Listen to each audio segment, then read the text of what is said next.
Tonight, several breaking stories as we come on the air. The Dow dropping nearly 500 points today, what President Trump said late today about the U.S. economy. Also breaking tonight, Ukraine now agreeing to a U.S. brokered ceasefire with Russia. Will Vladimir Putin agree to this? And in the U.S., the 5-year-old killed in a hyperbaric chamber. Tonight, the charges. First tonight, with Elon Musk by his side, President Trump downplaying concerns about the economy. The Dow now dropping more than 1,300 points in 2 days. Many Americans concerned, some small business owners now sounding the alarm tonight. And President Trump late today standing with Elon Musk, trying to help him sell Teslas from the White House. Also tonight, Ukraine agrees to that U.S. plan for an immediate 30-day ceasefire with Russia. The question, will Vladimir Putin agree to this? The president saying he plans to talk to Putin. And President Trump says he would invite President Zelensky back to the White House. Tonight, the major move after that deadly collision. The NTSB now pushing for a ban on those helicopter flights along the Potomac near Reagan National Airport. That ban tonight now in effect after that passenger jet collided with a Black Hawk. And now we learn tonight of more than 15,000 cases of what are called close proximity events in the skies right near that airport in just 3 years.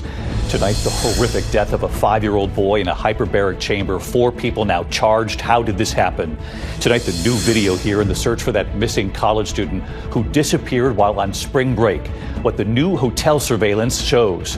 The heat across this country. How long will these temperatures last? Records could be broken in several states. And tonight, the elevated fire danger now. Lee Goldberg standing by with the forecast. The temperatures from the south right up through New York City.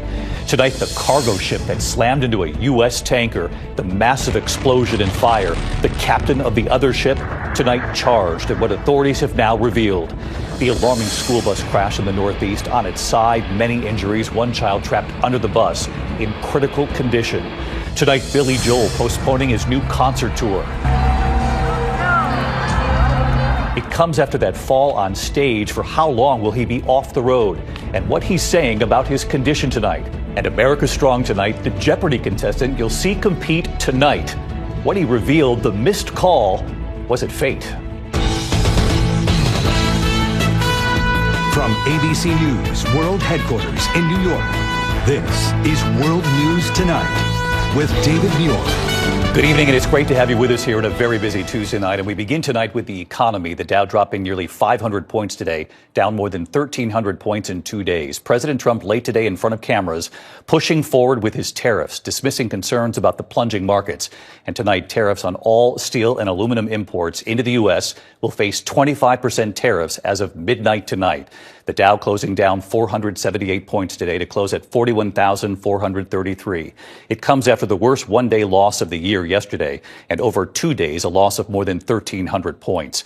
President Trump breaking his silence on the market chaos today, saying it doesn't concern him. He did express concern for Elon Musk at the White House, whose Tesla stock has plunged 39% so far this year.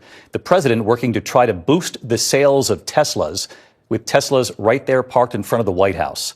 Across this country tonight, many Americans and many small business owners are growing more concerned over the stock market, the tariffs, and where this goes from here. ABC's chief White House correspondent Mary Bruce leading us off tonight. Standing next to the world's richest man and the architect of his plan to lay off tens of thousands of American workers, President Trump tonight dismissing the turmoil on Wall Street that sent stocks plunging nearly 500 points today, a 2-day loss of more than 1,300 points. Mr. President, when you look at the market selling off, that didn't concern you, and nope, where do you see it doesn't going? Concern me.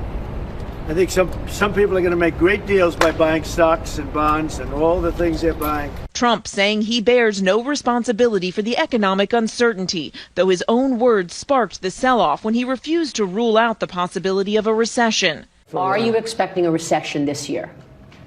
I hate to predict things like that. There is a period of transition because what we're doing is very big. We're bringing wealth back to America. That's a big thing. And there are always periods of, it takes a little time. It takes a little time. But I think it should be great for us. But today, when pressed by our Karen Travers, a very different answer. Do you think there will be a recession? I don't see it at all. I think this country is going to boom. But as I said, I can do it the easy way or the hard way. The hard way to do it is exactly what I'm doing, but the results are going to be 20 times greater. Trump today dismissing the concerns of many Americans deeply unsettled by his new trade war. But he expressed support and compassion for Elon Musk, the richest man in the world, whose Tesla stock has tanked 39% so far this year. Musk's company losing about $700 billion in market value.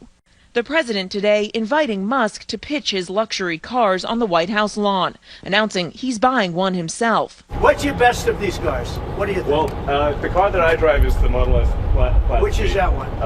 That red one in the middle. I like that, yeah. Yeah. I like that. But while Trump was boosting Musk at the White House, on Main Street, many American small businesses now bracing for the next phase in the president's trade war. Tonight at midnight, new 25% tariffs on aluminum and steel are set to go into effect. Economists say American businesses will pay the costs of those tariffs. Like Highwire Brewery in Asheville, North Carolina, where Adam Charnack says he expects prices to rise on the aluminum cans he needs for his beer.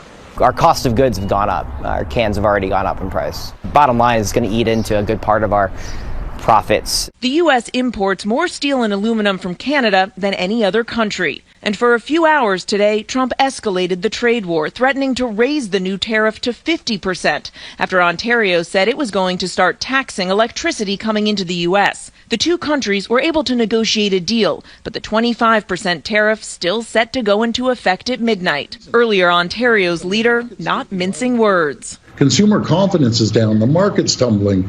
There's going to be plants closed in the U.S. Assembly plants will shut down because they won't have the aluminum, or they'll be paying 3 times as much. This is absolute chaos created by one person, and that's Donald Trump. Again, David, that 25% tariff on aluminum and steel is set to go into effect at midnight tonight. Meanwhile, another headline tonight on Capitol Hill, the House just passing a bill to avoid a government shutdown. It now heads to the Senate, where Republicans will need to get Democrats on board. And another big story breaking tonight, David. The Education Department is now starting massive layoffs, intending to fire nearly half of its workforce. David. That story developing as we're on the air tonight. Mary Bruce leading us off. Mary, thank you. The other major news tonight, Ukraine has now agreed to a U.S. plan for an immediate 30-day ceasefire with Russia. Secretary of State Marco Rubio leading the negotiations. But of course, the question tonight, will Vladimir Putin agree to this? President Trump saying he plans to talk to Putin, and the president says he would invite President Zelensky back to the White House now. ABC's chief international correspondent James Longman in Ukraine tonight. Is this the first step towards peace in Ukraine? After 8 hours of talks, Ukraine has agreed to a U.S. proposal for an interim 30-day ceasefire. We'll take this offer now to the Russians, and we hope that they'll say yes, to peace. The ball's now in their court. The talks in Saudi Arabia called for immediate negotiations to end this war, the first U.S.-Ukraine meeting since that Oval Office blow-up. Trump today hopeful. Ukraine has agreed to it, and hopefully Russia will agree to it. We're going to meet with them later on today and tomorrow, and hopefully we'll be able to wipe out a deal. A proposed prisoner exchange, the return of forcibly displaced Ukrainian children, and a commitment to signing the minerals deal, all part of the discussion. The US also announcing they'll lift the pause on military aid and intelligence sharing. That may have already had an impact on the battlefield. Videos circulating online show Russian forces planting flags in areas Ukraine once controlled. But all this hinges on Russia's willingness to accept and reciprocate on the terms of the deal. And that is far from certain. Putin has consistently ruled out a ceasefire, the administration hoping to change his mind. Before you can negotiate, you have to stop shooting at each other. That's the commitment we got today from the Ukrainian side, their willingness to do that. Obviously, now that'll be delivered to the Russians. Hours before today's meeting, Ukraine launched the biggest drone attack of this war so far, reaching all the way to Moscow, injuring at least 20 people. And tonight comes word that Trump's envoy, Steve Witkoff, is headed to Russia to try to get Putin to agree to the ceasefire. And the big question